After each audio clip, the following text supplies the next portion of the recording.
We're going to move into our third presentation of today, and this is going to be the outlook for livestock presented by Dr. Bill Hahn. Dr. Hahn is an economist with the USDA's Economic Research Service based there now in Kansas City, Missouri, and he's worked on livestock issues at ERS since 1986. He's an Ohio native, and his parents own a small farm near Bellevue, Ohio. He received his bachelor's degree from The Ohio State University in agricultural economics, a master's in agricultural economics from North Carolina State University, and a PhD in agricultural economics from the University of California at Davis. At USDA, he's a member of the Animal Products Cost of Production branch of the Market and Trade Economics Division. So please give a welcome back to a Buckeye, albeit virtually, to our alumnus, Bill Hahn. Bill, the floor is yours. I need to unmute and start video. Can you see me? There I am. Great. And we'll do a slideshow here. Okay, I'm calling my talk today the livestock and meat situation outlook. As Dr. Ian Sheldon said, I'm with the Economic Research Service, and I'm Bill Hahn. Now, quick outline of the presentation. I'm going to be discussing the outlook for cattle and beef and hogs and pork. I'm going to start with the 2020 situation, talk about the impact of COVID on wholesale meat and livestock prices. I'm going to finish with a brief discussion of our forecast for the rest of 2020 and 2021. Now, a little bit on why I'm going to have a brief discussion. This turns out to be kind of an awkward time for me. I participate in ERS in the monthly USDA interagency committee meetings where we work out all these livestock and poultry and dairy estimates.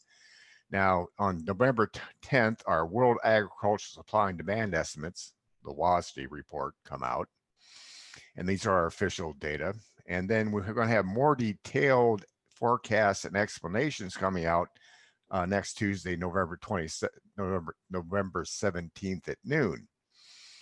So I can show you our latest forecast, but I haven't finished working out what I need to say about the latest forecast. I'm going to be a little bit short on the explanation for why we've changed since last month. So I got to apologize for that.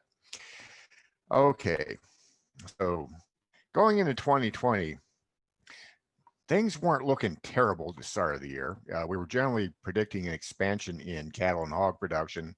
There are a number of positive developments in trade policy toward the end of 2019.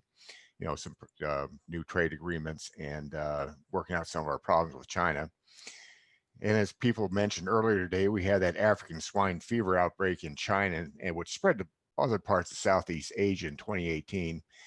And, you know, it's terrible for them, but in terms of increasing their demand for imports, gave us some export opportunities. And even if we weren't able to ship to China due to some of these trade disputes, we could backfill into the areas where people like Canada, Brazil, Argentina had been shipping to previously. Of course, obviously the big story for 2020 was that COVID-19 outbreak.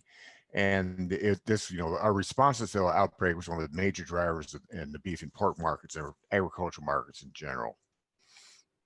Part of what I'm going to be talking about today, it kind of a little bit of a twist on a big report that our agricultural marketing service put out early this year. In the fall of August 2019, there was this fire in that Holcomb beef plant, and it caused a lot of disruptions in the beef market. And some of these disruptions are very similar to what happened this year due to the supply chain issues with COVID.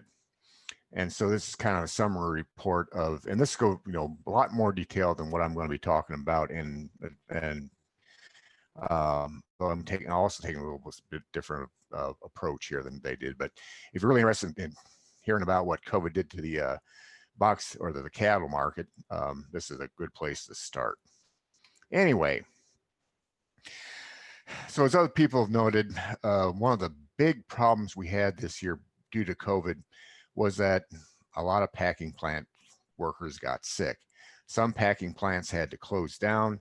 Other packing plants, had trouble. Either too many workers were absent, and they had to slow down quite a bit. This graph here shows weekly slaughter, and I'm going to show for both cattle and hog slaughter. And this is the weekly ratio between the average slaughter per week in 2019 versus the slaughter for that week. You'll notice that, things started to dip.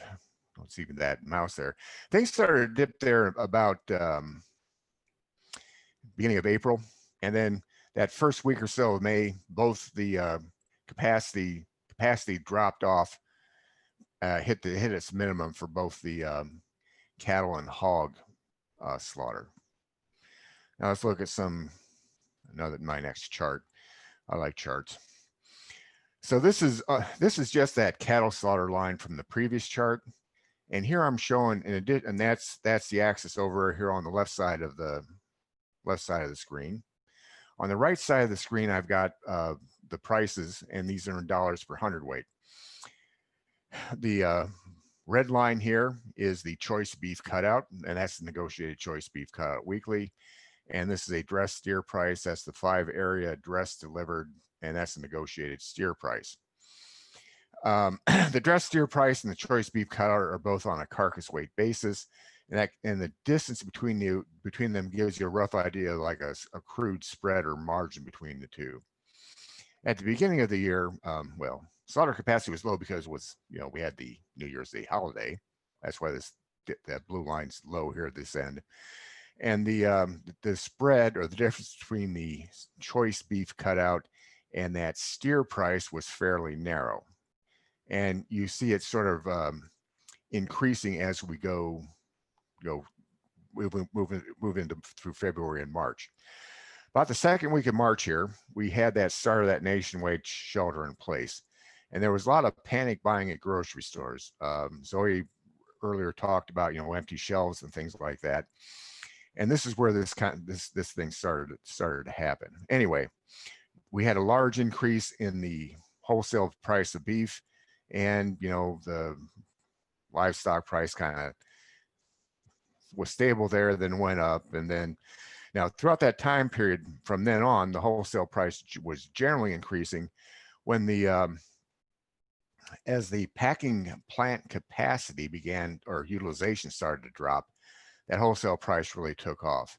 And at the lowest, it kept increasing from the next 2 weeks after the lowest point of utilization.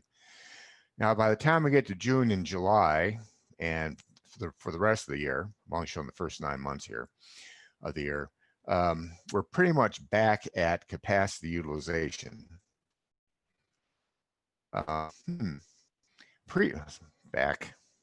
Previously on this chart, I had this dip here, and this dip here marked as this is Memorial Day, 4th of July, and Labor Day. I wonder what happened to my chart notations.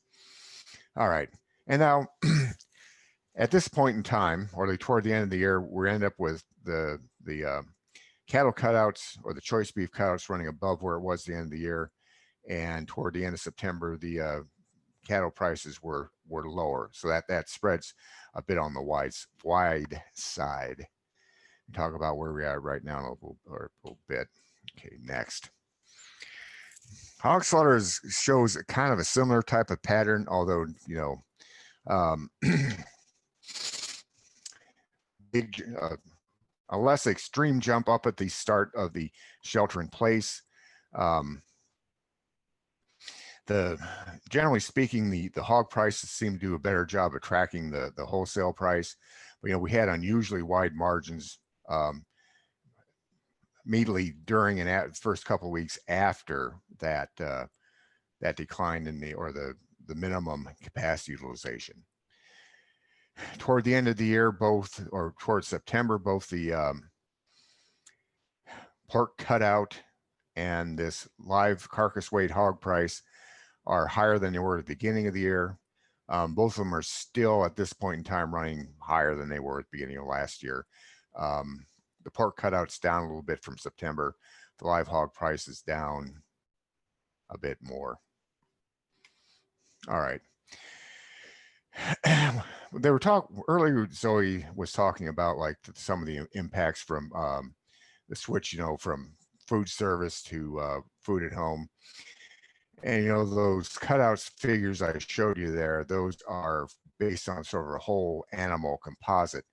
And there were some interesting changes in how the various cuts of the animal or the wholesale cuts changed over time. The craziest one I observed here is in this is the stuff you use to make hamburger. Got 50% lean trimmings here on this blue line, and I've got a 90% lean trimmings here on the red line. 50% lean trimmings are a product those come from the steer and heifers. Your 90% lean trimming is basically boneless cow in a box. And this green line here is a mix of those trimmings at the wholesale cost of making hamburger. We get official U.S. government data on the retail price of hamburger from the Bureau of Labor Statistics. I've got this, that's unfortunately only monthly, so I've got these dots up here in a month. And you'll see the typical thing happens in retail price where it kind of tracks, but sort of with a lag. So like, the peak ingredient cost was a month before the peak retail hamburger price. Now,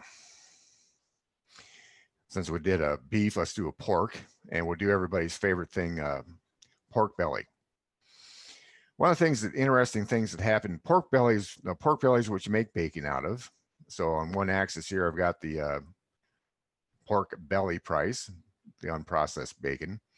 And then we have this retail price of bacon on that red dotted line. At the beginning of the shelter in place period, we had a huge drop in the value of pork belly. I was talking to my contact and colleague at the Agricultural Marketing Service, and he was telling me there's the difference between food service and retail in terms of these pork belly or bacon production. A lot of the food service guys are making 40-pound boxes of cooked bacon, and not well.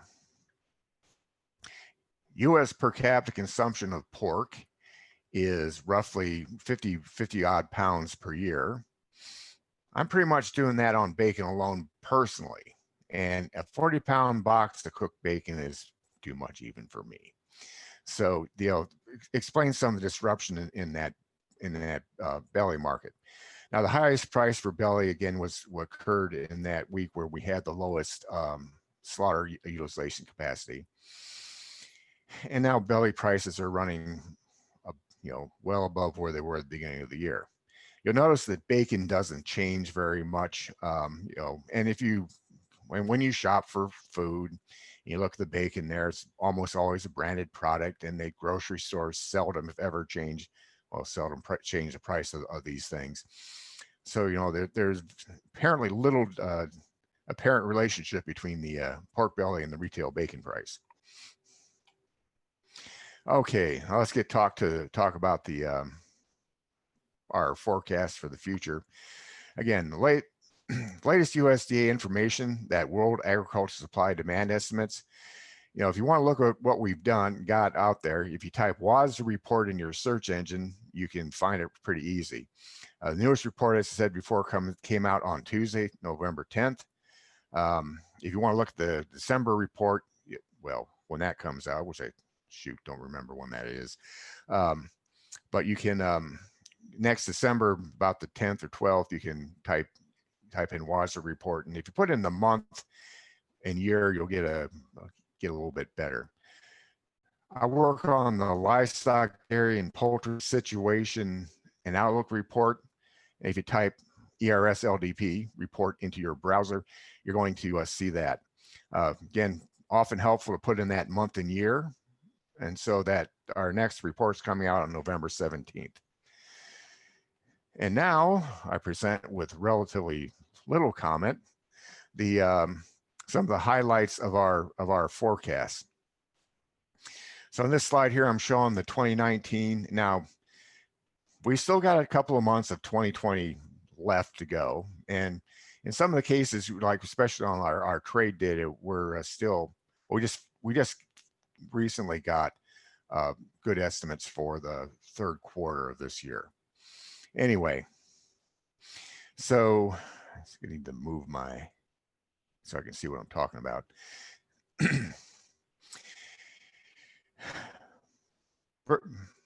Beef and commercial beef production, we're predicting basically that this year's production is going to be very similar to last year's. And next year, we're talking about the same general level of production we were talking about for this year. Now, we're talking about modest increases, forecast modest increases for both periods, like a 0.3% higher this year compared to last year, and next year 0.5% higher. Commercial pork production. Commercial pork production has been growing fairly steadily for the past decade. And right now we're thinking we're going to have 2% more pork this year than we had last year. We're having an expansion of, we're forecasting 1.1% higher. Beef imports. The strength of imports for all our meats was kind of surprising this year. I think in part it might go back, especially on the beef side, a lot of what we import is that 90% lean hamburger or lean trim meat. Beef imports this year were forecast to be almost 13% higher than they were last year. And then next year, we're expecting to get back to more of sort of normal level of beef imports and with a 9.1% drop. Pork imports were lower this year than last year, or we're forecasting lower, and we're probably going to be right because you only got another couple of months to get it unless something really exciting happens. And for the 2021 forecast, we're basically predicting that we're going to go back to like the 2019 level. So lower this year on pork imports, higher next year. Beef exports dropped a little bit. Our forecast beef exports dropped marginally this year, and we're expecting them to recover again next year to be above 2019 levels. Pork exports has been one of the surprising things, and as people mentioned a couple of times before, the problems with African swine fever in China have really boosted our pork exports. Now we had almost 16%, we're predicting almost 16% growth for this year. And next year we figure it'll be relatively stable with maybe only a marginal amount of growth. People like looking at these. So I've taken our export numbers and divide and express them as percentage production. And for most of the decade here, we've been exporting around 10% or 10 or 11% of our beef. And so, for 2019, we did 11.1%. 2020 forecast, we're expecting to export slightly less of a percentage basis. And the 2021 forecast we're going back to that, a little bit higher level. Pork, of all the major meats, pork is the one that's most dependent on the export market. So in 2019, we exported almost 23% of our pork. Right now, it looks like we're on track to export about 26% of our pork. And for our 2021 forecast, we're figuring, well, with only small changes in production and predicting about the same level of exports, we're getting back to that 26% level. Sometimes people like to think about, how dependent are we on imports versus exports? I've got an import divided by export ratio. For beef, imports and exports roughly balance out. Their imports are usually slightly higher. 2020 was an unusually high level of beef imports. And by 2021, we expect to get down to that 102% level. The ratio of exports to imports for pork is the imports are a small part, or relatively small compared to the exports. Anyway, and next, and finally, or almost finally, let's talk about prices. I was looking at the WASDE report, and we don't have all the prices in there that we forecast, so just put in the WASDE ones. We got this 5-area live FOB steer, and that's the live weight price. 2020 was 2020 was going to work out as far we're predicted, be a not as good a year as the 2019 for either of our major livestock. We're getting lower prices for those 5-area or for slaughter steers, lower prices than 2019 for the hogs. We are expecting some improvements in that price for next year. Now, right now, the hog price is running a bit above our 2021 forecast. Okay, so we are expecting some declines in the hog price going into from where they are now. All right, so the annual average is going to improve, or we're forecasting improvement in the annual average. We're actually forecasting somewhat lower prices next year than what we're looking at right now. And to conclude this thing, so the big story so far has been that COVID-related demand and meatpacking shocks. We're forecasting higher productions and prices for fed cattle and hogs next year. For more explanation, download our LDP report on November 17th at noon. And thank you. Got questions? Thanks very much, Bill. Trying to keep on time too. Yeah, okay. Thanks very much for doing that. We have one question here from Joel Shoup. That up. If the COVID shutdowns return, are we expected to see similar shutdowns in packing plants, or will the processors be more likely to stay open due to new protocols, etc.? Well, boy, I'm not a disease guy. They have added new approaches, like distancing and shields and other ways to cut down on the spread of COVID in packing plants. Possibly, I have no idea. I'm fairly optimistic. But the other thing about this, it seems that once you get it, you're immune. And so, a lot of those workers have already gotten it, that are going to get it. So we're not, yeah. But if there's more disruptions in the, meat packing sector, you'll see some more things. I'm thinking on the meat packing capacity problem, I think we've got that largely straightened out. I'm thinking that based on my research, I think that was unusual. Though typically what happens in these short-term meat versus livestock price relationships, it does take, if the spreads are either unusually wide or unusually narrow, they're going to correct themselves, and it takes a bit of time. I think we've got the spread issue largely corrected in the at the short term.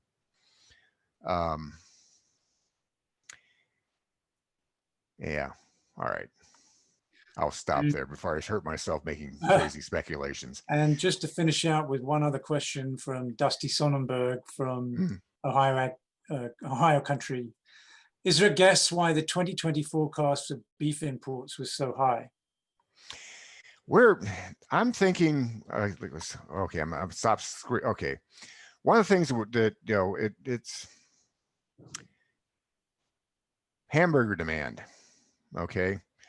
I was really amazed at the, first of all, the peak trimmings price for that 50% lean beef was $2 something a pound.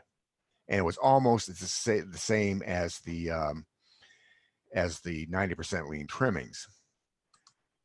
90% lean trimmings are the things that it's that boneless cow in the box. A lot of the stuff that comes in, or almost all the stuff coming in from Australia and New Zealand, is that product itself. So our market would have been real attractive for people that had a lot of boneless cow in the box. So that was, that was part of it. Now the markets, the prices have got back to, like $1.20 something. Let me see if I can. I've got this up where I can see it real quick. Like, yeah, my last. Okay, the peak for both of them was like about 275. The last price I've got for fresh 50s, a weekly average price was 38.79, and then the fresh 90s are down there at 197.60. So we're down about 35% below the peak on that kind of product that we would import. So what was the point? Forgot the question already. Why was the price forecast for what it was in 2020 for beef? Oh, the import for, or the why is the price on the imports, or the No, the question was, is there a guess why the 2020, the 2020 forecast for beef imports was so high? Is there a guess as to why it was so high? Okay, well, so what the forecast is high because we've got 10 months or 9 months of trade in there, and they came in a lot higher than we had expected. The imports during the, and it's roughly consistent with the peaks in that trimmings price. So we had, again, the trimmings price, the lean product that we typically import runs around $2 a pound for long periods of time. It went, and now it's back down a little bit below that $2 a pound figure. At the peak, it was 275.